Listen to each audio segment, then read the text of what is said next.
കൈ പിടിച്ച് നടന്നുകൊണ്ടു. കൈവിട്ടുപോയ പിന്നെ പറഞ്ഞിട്ട് കാര്യമില്ല. അൻവർ എന്നോടാണെന്ന് പറഞ്ഞത്. ദൈവമേ, ഇത് ഡൽഹിയാണല്ലോ. നിർഭയ. അഭിമാനമൊന്നും നോക്കിയില്ല. ജാട കാണിച്ചു നിന്നാൽ വിവരം അറിയും. നേരെ ചെന്ന് ചെറിയുടെ കൈ മുറുക്കെ പിടിച്ചു. അവൻ എന്നെ നോക്കിയത് കണ്ടില്ലാന്ന് നടിച്ചങ്ങനെ നടക്കുകയായിരുന്നു. പലതരത്തിലുള്ള ആൾക്കാർ തലങ്ങും വിലങ്ങും പോയിക്കൊണ്ടിരുന്നു.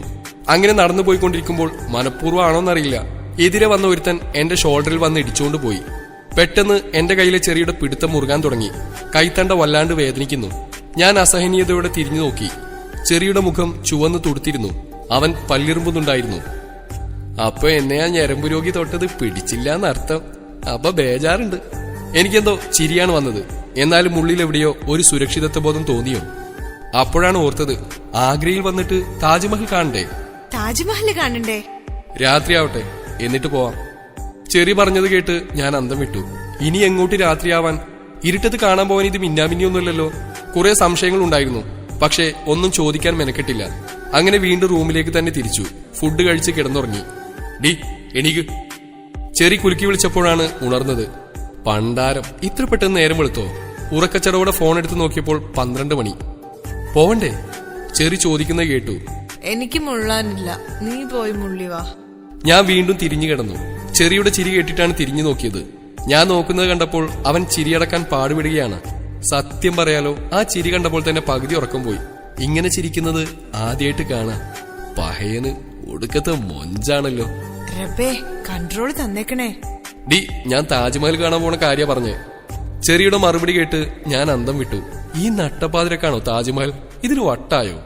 എന്തായാലും കണവനല്ലേ, അനുസരിക്കാതിരിക്കാൻ പറ്റുമോ? ഒരുങ്ങി ഇറങ്ങിയപ്പോ അൻവറും വൈഫും കൂടെയുണ്ട്. ആളുകളൊക്കെ കുറവാണ്. പോരാത്തതിന് നല്ല തണുപ്പും. ഇതിന്റെയൊക്കെ വല്ല കാര്യം ഉണ്ടായിരുന്നോ? പകല് വന്നാ പോരെ എന്നൊക്കെ ചിന്തിച്ച് താഴേക്ക് നോക്കി വിറച്ച് വിറച്ച് നടക്കുന്ന എന്നെ തട്ടിക്കൊണ്ട് ചെറി പറഞ്ഞു. ഡി, ദാ നോക്ക്. അവൻ ചൂണ്ടിക്കാണിച്ച ഭാഗത്തേക്ക് നോക്കി ഞാൻ കണ്ണു മിഴിച്ചുപോയി. അതാ നിൽക്കുന്നു ലോകത്തെ ഏറ്റവും വലിയ പ്രണയ സ്മാരകം. ആകാശത്തുതിച്ചു നിൽക്കുന്ന പൂർണ്ണ ചന്ദ്രന്റെ നിലാവെളിച്ചത്തിൽ ആ വെണ്ണക്കൽ കൊട്ടാരം നീലയാണോ വെള്ളയാണോ എന്ന് പറയാൻ കഴിയാത്ത ഒരു പ്രത്യേക നിറത്തിൽ ഉദിച്ചു നിൽക്കുന്നു. താജ്മഹലിന് ഏറ്റവും ഭംഗി രാത്രിയാണ്.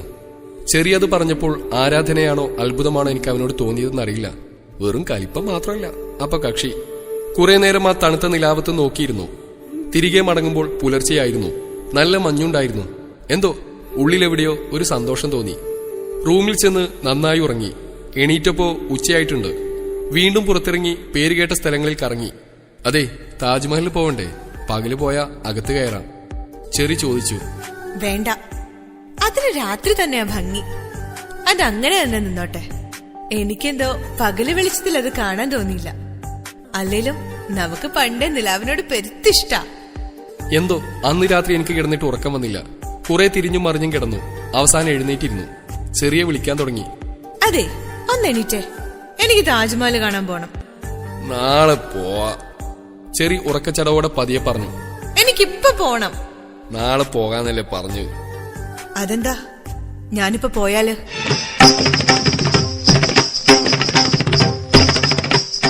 എന്റെ ഉള്ളിലെ നാഗവല്ലി പുറത്തു ചാടാൻ ഒരുങ്ങിയത് കണ്ടിട്ടാവണം അവനൊന്നും മിണ്ടാതെ എണീറ്റു. ഞങ്ങൾ ഒറ്റക്കാണ് പോയത്. അൻവറും വൈഫ് ഉറങ്ങാവും, വിളിക്കണ്ടെന്ന് കരുതി. വീണ്ടും ഒരു നിലാക്കാഴ്ച കൂടി. തൊട്ടടുത്ത് തന്നെ നിശബ്ദമായി ഒഴുകുന്ന യമുനാ നദി. ചുണ്ടിലെവിടെയോ ഒരു ഗാനം വന്ന് തടഞ്ഞു. എന്തോ ഉള്ളിലൊരു സുഖമുള്ള നോവ് പോലെ. കോളേജ് ഇടനാഴികളിൽ കണ്ടുമുട്ടിയിരുന്ന ഒരു കള്ളി ഷർട്ടുകാരന് ഓർമ്മ വന്നു. എന്നെക്കാൾ നല്ലതെന്ന് തോന്നിയപ്പോൾ തേപ്പെന്നത് പെണ്ണിന്റെ മാത്രം കുത്തകയില്ലെന്ന് തെളിയിച്ച് കടലാസ തുണ്ടുപോലെ നൈസായി ഒഴിവാക്കിയ ആ കസർത്തുകാരനെ ഓർത്തപ്പോ ഇപ്പോഴും ഉള്ളിലെവിടെയോ ഒരു നീറ്റൽ. കുറെ നേരം അവിടെ ഇരുന്നു. മടങ്ങുമ്പോ വഴിയരികിൽ കച്ചവടക്കാർ സ്ഥാനം പിടിച്ചു തുടങ്ങുന്നുണ്ടായിരുന്നു. നല്ല മഞ്ഞുണ്ട്. ഡി, നിനക്ക് ചായ വേണോ? നല്ല തണുപ്പല്ലേ, ഒരു ചായ കിട്ടിയാൽ കൊള്ളാമെന്ന് തോന്നിയുകൊണ്ട് ഞാൻ വേഗം തലയാട്ടി. ചെറിയ ചായ വാങ്ങാൻ വേണ്ടി പോയപ്പോൾ ഞാൻ കുറച്ചപ്പുറത്ത് കണ്ട ഒരു മരച്ചുവട്ടിലേക്ക് മാറി നിന്നു. അല്പനേരമായതേയുള്ളൂ. എവിടെ നിന്നാണെന്നറിയില്ല. 2 പയ്യന്മാർ കടന്നു വന്നു. കാല് നിലത്തുറക്കുന്നില്ല. എന്റെ അടുത്തു വന്ന് എന്നെ നോക്കി അവരെന്തൊക്കെയോ പറയുന്നുണ്ട്. അർത്ഥം മനസ്സിലായില്ലെങ്കിലും അശ്ലീലമാണെന്നത് അവരുടെ നോട്ടം കണ്ടാൽ തന്നെ അറിയാം. അവിടെ നിൽക്കുന്നത് ശരിയല്ലാന്ന് തോന്നി. ഞാൻ അവിടെ നിന്ന് പോവാനൊരുങ്ങിയതും അതിലൊരുത്തൻ എന്റെ കയ്യിൽ കയറി പിടിച്ചു. ഞാൻ ഉറക്കെ നിലവിളിക്കാൻ ഒരുങ്ങിയതും എവിടെ നിന്ന് ഒരാൾ വന്ന് അവരെ ചവിട്ടി താഴെയിട്ടു. തിരിഞ്ഞു നോക്കിയ ഞാൻ അമ്പരന്നു.